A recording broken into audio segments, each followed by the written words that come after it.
Hello and welcome to my channel.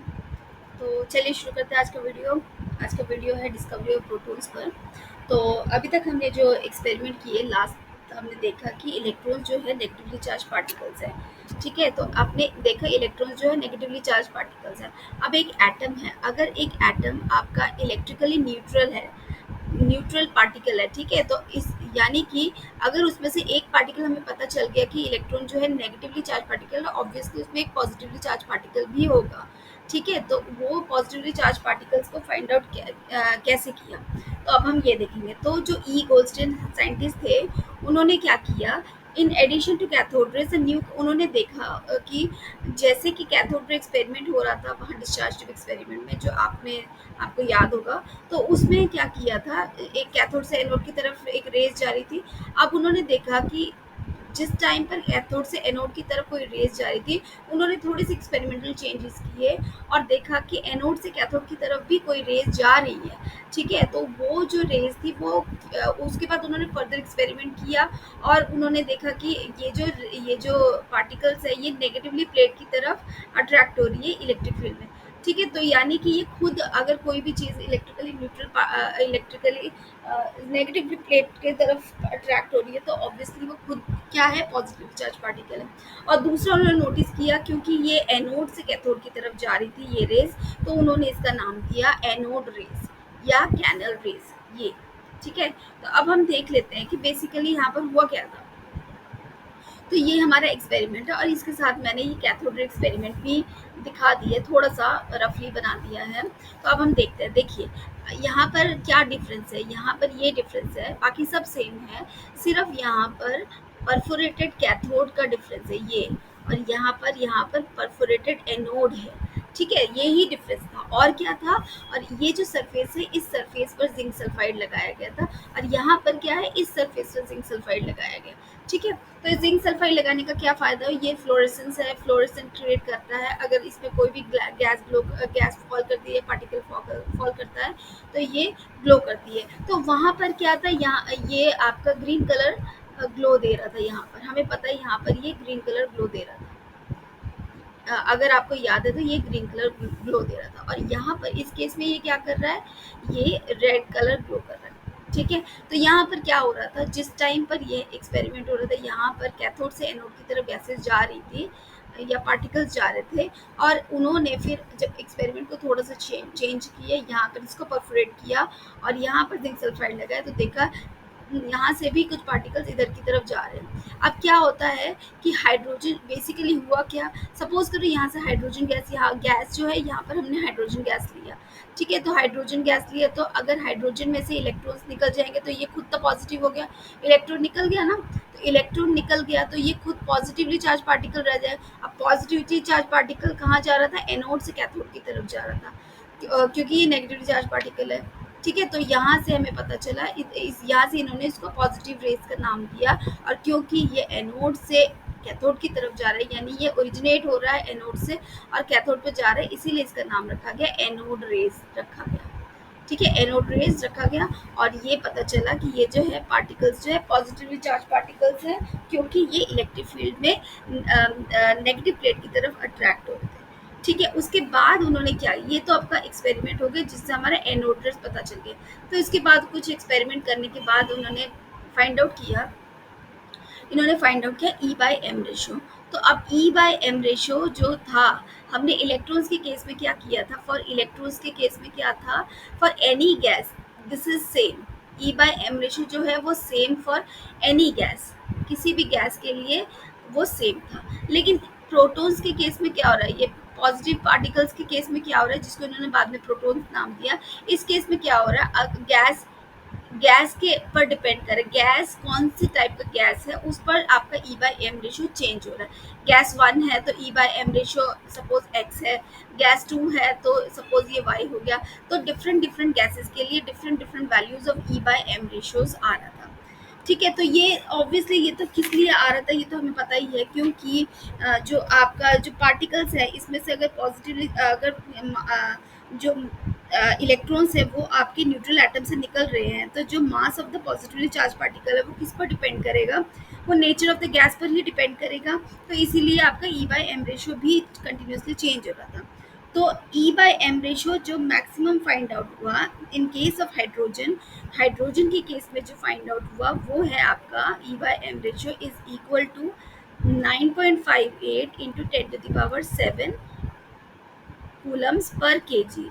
जबकि ये electrons के केस में क्या था, ई बाई एम रेशो याद है 1.758 इंटू 10⁻11 कूलम्स पर केजी था।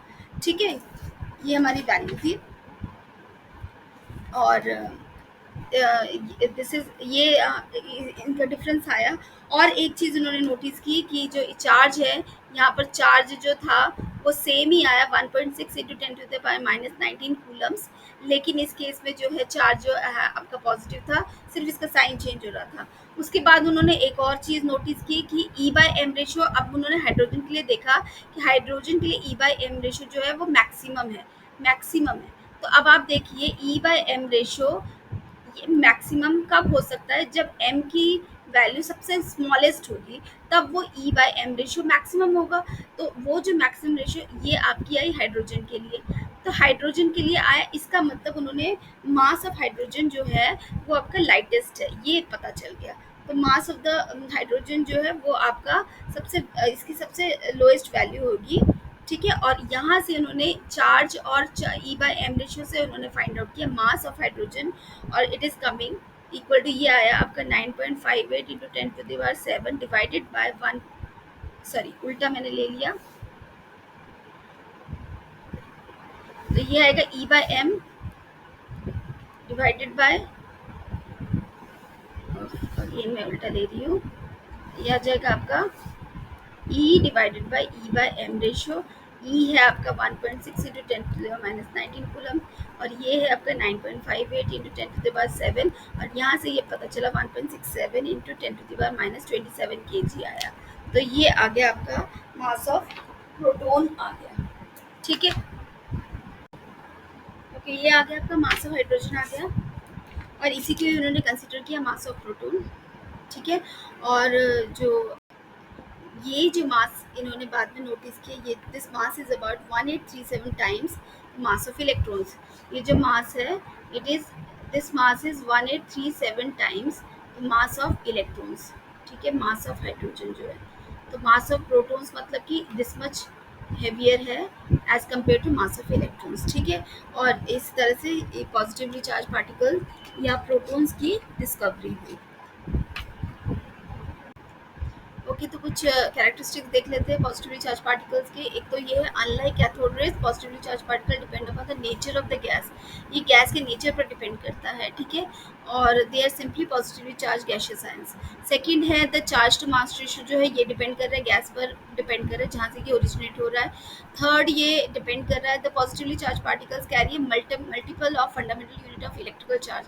इसका मतलब ये है कि जो हमने जो निकाला हाइड्रोजन का मास और हाइड्रोजन का चार्ज निकाला, वो तो हमने निकाल लिया 1.67 इंटू 10⁻27 kg, जो हमने मास ऑफ प्रोटॉन निकाला, ये तो हाइड्रोजन का था। लेकिन जो बाकियों का था उनका क्या आ रहा है, उसी का ही होल नंबर रेशो आ रहा है। मतलब कि अगर मैं उसी नंबर को मल्टीप्लाई कर दूँ, जैसे कि 1.67 इंटू 10⁻27, और इसको मैं किसी भी नंबर से बता n टाइम्स दिस आ रहा है, यानी कि जो बाकी के मास है वो जो प्रोटॉन के मास है उसका होल नंबर रेशियो आ रहा है, यानी उससे कंसिडर 2 और मोर प्रोटॉन्स, या अगर हाइड्रोजन का हम मान रहे हैं कि एक प्रोटॉन है, तो बाकी एटम्स के 2 या उससे ज़्यादा नंबर ऑफ प्रोटॉन्स है, यही हमें पता चल रहा है। ठीक है, और फोर्थ है हमारा, जब behaviour of the particle magnetic electric field is opposite to that of the electron और कैथोड रेज।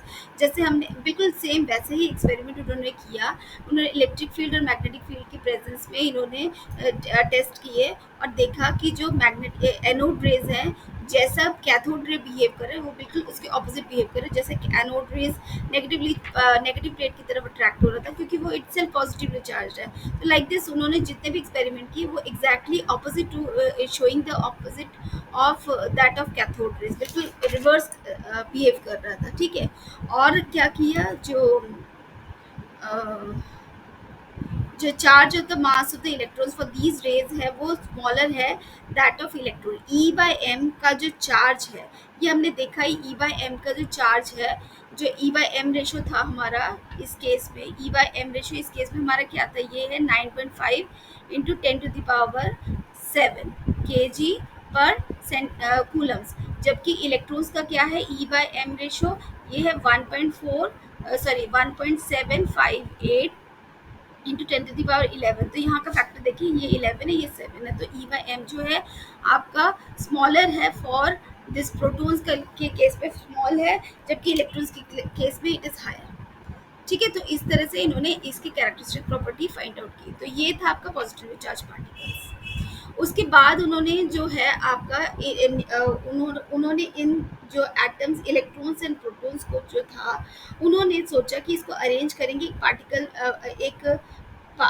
इन पार्टिकल्स को वो अरेंज करेंगे एक एटम में। तो उसी को अरेंज करने के लिए देयर आर वेरियस मॉडल्स जो विच कम्स आउट। ठीक है, तो उसमें से जो थॉमसन्स मॉडल है, एटॉमिक मॉडल है, अगला हम वो पढ़ेंगे, जो कि वो क्या एक्सप्लेन करना चाहते थे और उसमें क्या ड्रॉबैक्स थे जिसकी वजह से फर्दर डिस्कवरीज हुई। तो चलिए देखते हैं।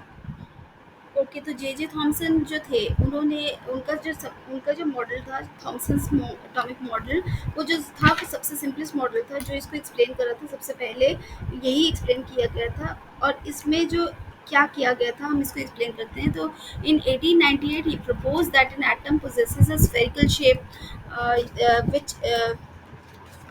which the particles in which the positive charge is uniformly distributed. The electrons are embedded into it in such a manner as to give the most stable electrostatic management like this। ये देखिए, इस तरह से उन्होंने अपना ये positively charge negatively charge इस तरह से उन्होंने एम्बेडेड दिखाया। ठीक है, तो उन्होंने दिखाया many different names are given to this model, लेकिन प्लम पुडिंग मॉडल या रेजिंग मॉडल जैसे वाटरमेलन मॉडल लाइक दिस। ठीक है, इसमें क्या विजुअलाइज द पुडिंग और the watermelon of the positive charge with the plums and seeds embedded in it. ठीक है, इलेक्ट्रॉन्स क्या है, प्लम्स और सीड्स जो है वो इलेक्ट्रॉन्स है, जबकि वाटर जो pudding of watermelon of positive charge, watermelon of positive charge उन्होंने दिखाया कि वाटरमेलन का मतलब kind of positive charge sphere है, जिसमें जो है सीड्स जो है वो इलेक्ट्रॉन्स हैं। तो इन्होंने यही एक्सप्लेन करने की कोशिश की। ये रेड कलर, ये देखिए, ये जो पॉजिटिव चार्ज है ये एक स्फीयर है पॉजिटिव चार्ज का, जिसमें जो इलेक्ट्रॉन्स है ऐसे बिखरे पड़े हैं। तो ये एम्बेडेड नेगेटिवली चार्ज है। यही थॉमसन मॉडल था जो उन्होंने एक्सप्लेन किया था। तो इसमें क्या था, इम्पॉर्टेंट फीचर क्या था, मास ऑफ द एटम्स जो है वो यूनिफॉर्मली डिस्ट्रीब्यूटेड इन्होंने बताया। और क्या था, although the model was not able to explain the overall neutrality of the, but it explains the overall neutrality. इन्होंने बोला कि जो नेगेटिव और पॉजिटिव चार्ज मिलाकर ये जो पार्टिकल है, जो एटम है, ये आपका स्टेबल है, न्यूट्रल है, बट ये कंसिस्टेंट नहीं था। इसकी वजह से जो बाद में कुछ और एक्सपेरिमेंट्स किए गए और जिससे ये जो मॉडल है ये डिस्कार्ड हो गया। तो यही था आपका थॉमसन्स एटॉमिक मॉडल। इसके बाद जो रदरफोर्ड का जो स्कैटरिंग एक्सपेरिमेंट था, उससे ये इसकी एक्सप्लेनेशन हुई, एटम की स्टेबिलिटी की एक्सप्लेनेशन हुई। और वो ये जो एक्सपेरिमेंट है Rutherford experiment, we will discuss in our next video. तो I hope you like this video, और अगर लाइक